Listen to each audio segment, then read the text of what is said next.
Cool. And we'll start at dot on 6 o'clock. Whilst Jason gets his bits and bobs together. Yeah, I'm all sorted, mate. Like I said, all sorted? Anything could go wrong, except I definitely won't have an ND. Oh, brilliant. Well, we've got a couple of people on. So, hi, I'm Grant, and we have Jason over in Jason's gun cellar. Say hello, Jason. Hello, everyone. How you doing? There we go. The wrong thumb is a Navy boy, so he's done that before.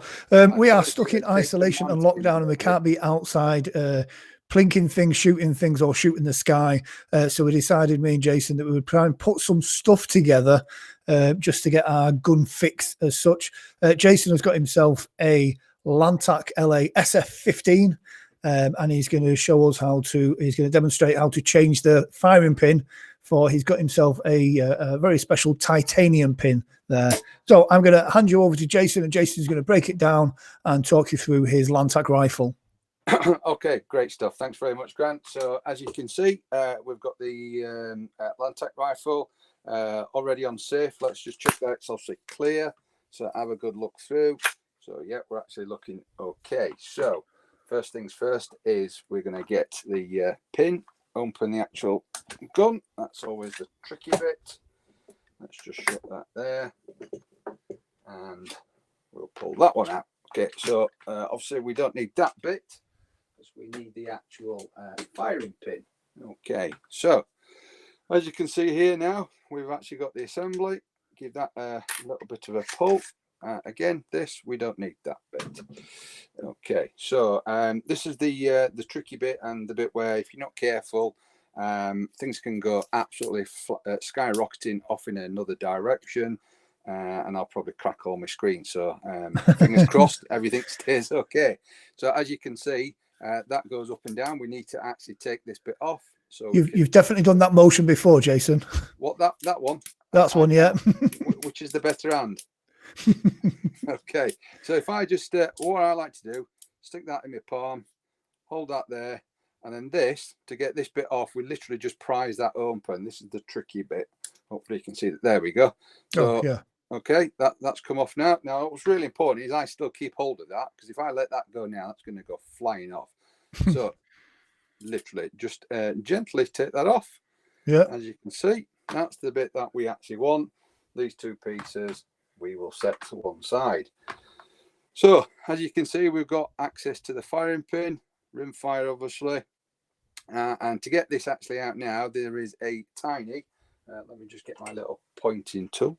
You can see there is like a little split pin, easy for me to say. Depending on your fingers, you can obviously try and pull it out yourself, which I can. Failing that, just get something with a pointy end and just a gentle prise up. So we pull that out. There you go. As I say, that is just show you that bog standard little. I'd lose that, it'd end up on carpet and gone. Yeah, that's why I've got this nice board now. So as I said, pull the pin out. Okay, now be careful when you actually take this out. What you don't want to do is hold it upside down like that. Keep it that way, because there is actually a spring inside. So in other words, if I put that back in, you can see it actually springs it back up. Oh yeah. If you're not careful, sometimes it comes out with a firing pin, sometimes it doesn't. If it doesn't, I don't mind. I'll leave it in, and then I know where it is, because it is an absolute tiny one.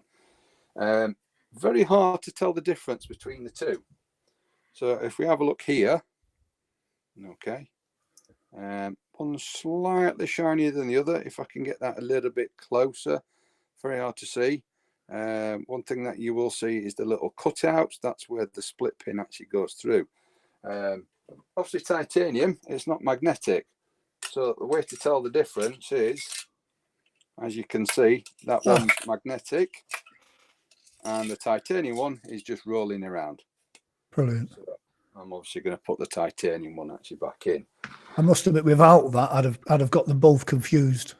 Well, I did actually put a little label on the back of one as well with a pen, just in case. But as I say, it's quite easy if you've got a magnet anyway. Right, so with the spring still in, what's really important now is we're going to put our split pin back through there, and it's important we actually have. If I just show you that, if I can just, it's important to have the flat bit. Yep. Hopefully you can see that. Actually that way. So the idea is if I put that all the way in, if I just get that a little bit closer, you can see you've got a full circle there. Yeah. So the split pin will go straight through. If I just twist that, you'll see we've no longer, just get the camera angle, we've no longer got a full circle. So you'll struggle to get the split pin. So the little notch out's got to line up with the hole then. Absolutely. And you literally just let it sit in there. You don't need to push it. Split pin again. A little bit fiddly whilst I'm trying to watch the camera. And there you go. That's straight in. Oh, simple. And as you can see, that's not going to go anywhere. You can see, just get that bit closer. You can see me actually pushing the actual pin. So that's absolutely in. So reverse way to put it back onto the slider. As you can see, we've got this long spring and the rod. What's really important is you put the spring in and you get it the right way round. And as I say, I'm trying to watch myself whilst also putting the spring in at the same time. Okay, so that's got to go across there. Okay, what's really important is you don't want to bend your spring. So again, just bear with me. A little bit fiddly. There we go. Fully in. Oh, brilliant. Bit of wrist action again. Yeah. So pull that in. Now, what's really important, again, I always have the flat bit facing me. So if you look the other way, you can actually see where the actual flat bit is. So I have the flat bit, hold it with my thumb, and then this little bit here, this little, hard to describe what it actually is, but the actual bit that sticks out, again, that should face me. And put that there. I'll try it the other way, actually. And there we go. Okay, that's you can hear it snapping then. Yeah, absolutely. Gentle let go just to make sure it's on. If you got that the wrong way around, well, basically this is not going to shut at all. And there you go. Again, just a little bit of wrist action for your benefit, Grant. Just to double check that's okay. There you go. Okay. Brilliant. So, any questions? I must admit that was fairly straightforward. I know I'm always very nervous about updating or modifying anything of mine. But yeah, that does seem fairly straightforward. I must admit, I was exactly the same. I sent an email to Lantac and said, you know, have you got any instructions how to actually change this? And they did actually say there was a video. I can't remember the actual link where it actually was. Briefly had a look and did it myself, and I was quite pleasantly surprised how easy it actually is. You know, once you get to know your gun a little bit, and as I say, it's the initial taking all this out. So. I must admit, there's quite a lot of mods available for the Lantac, isn't there? There is. That's one of the reasons why I bought it. As I said, not the cheapest LA-15 platform around, but you know, when you get hold of one, you'll realise that it's worth every single penny. And the Lantac's a proper AR, isn't it? Is it correct? It is. If I just get my lower, as you can see, it actually says, it's hard to actually see on there. But it says Lantac, and it actually says multi calibers. So that basically would actually do any caliber. Yeah. Cool. You know, the only thing that you would actually have to change is obviously the actual barrel. These parts here, again, I brought them in from the States when I went to Orlando last year, and they clip on quite well. Foresight I don't actually use because I've actually got this now. So as you see, we've pushed that back in. Right, everything's all nice and snug. Just get the actual lower again. This is always the fiddly bit. Is getting the pin aligned.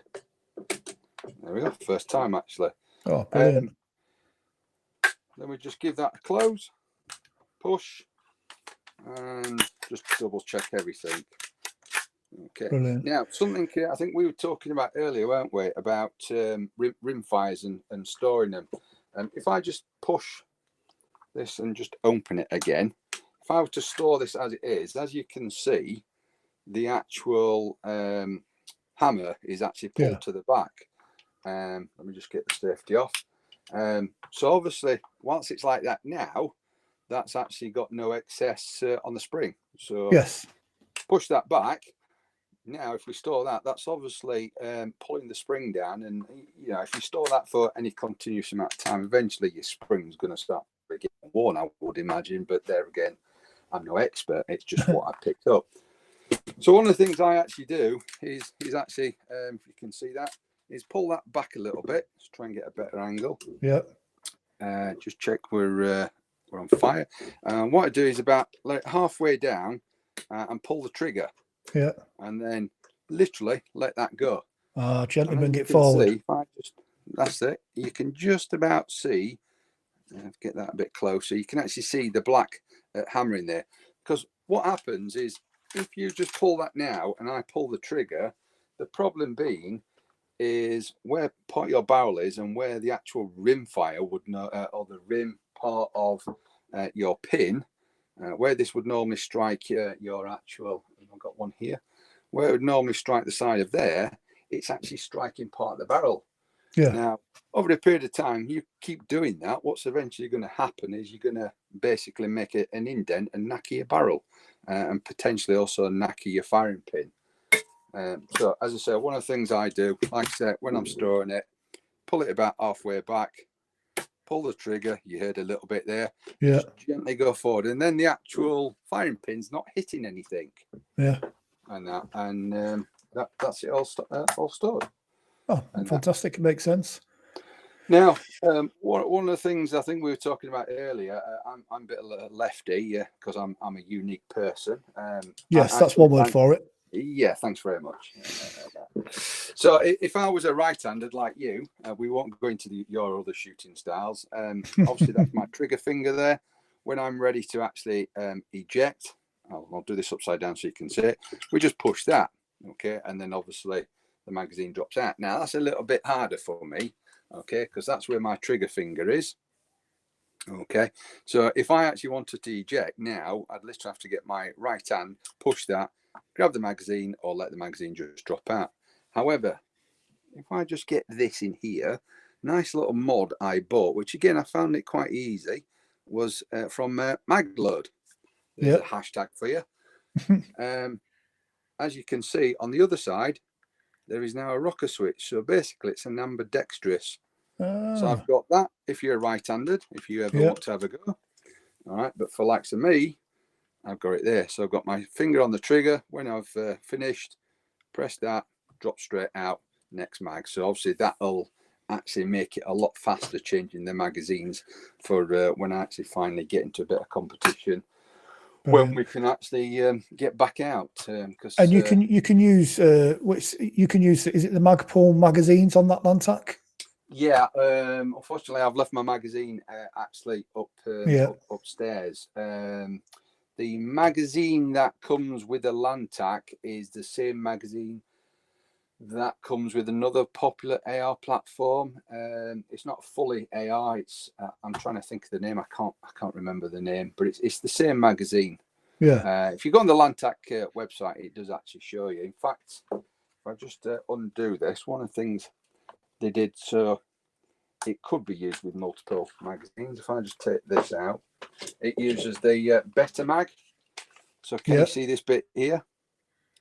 So that's so you can actually use it with a 2.2 rimfire. There you go, as you can see. So if you did ever want to convert this gun to obviously full bore, which obviously depending on legislation, etc., you'd actually take that out, and then you can put a normal full 223 magazine in there. Obviously, we're not allowed that with this being automatic. Yeah, so as I say, off the top of my head, I can't remember what the actual other rifle is. It will actually come to me eventually. Yeah. The moment we finish the broadcast, you'll remember what it is. So cheers for that, Jason. I think we're going to try and do something like this again, maybe next week, where we may be doing some, I don't know, reloading or stripping down of other rifles and such. Hopefully people will leave comments below, and then we can get back to them later on. Jason's more of the expert. I don't know what you would class me as, Jason. A liability, I think. So yeah, we're gonna try and fill up our time because we're not actually out there doing it, and just trying to share a bit of information within the community and people of our friends that enjoy shooting and messing around with stuff.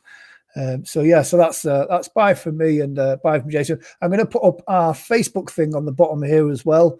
So if I'll put it up there, There we go. That's facebook.me/British Shooters.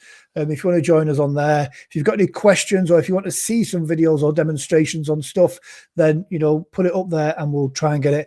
Or even failing that, if you want to do something at home and you want to get involved in this as well, then please drop us a message in the comments below and we'll see what we can do. So that's bye from me. And it's Jason, are you going to say bye too? And it's bye from Jason as well. Everyone. All right. Cheers, guys. Thank you very much. Cheers.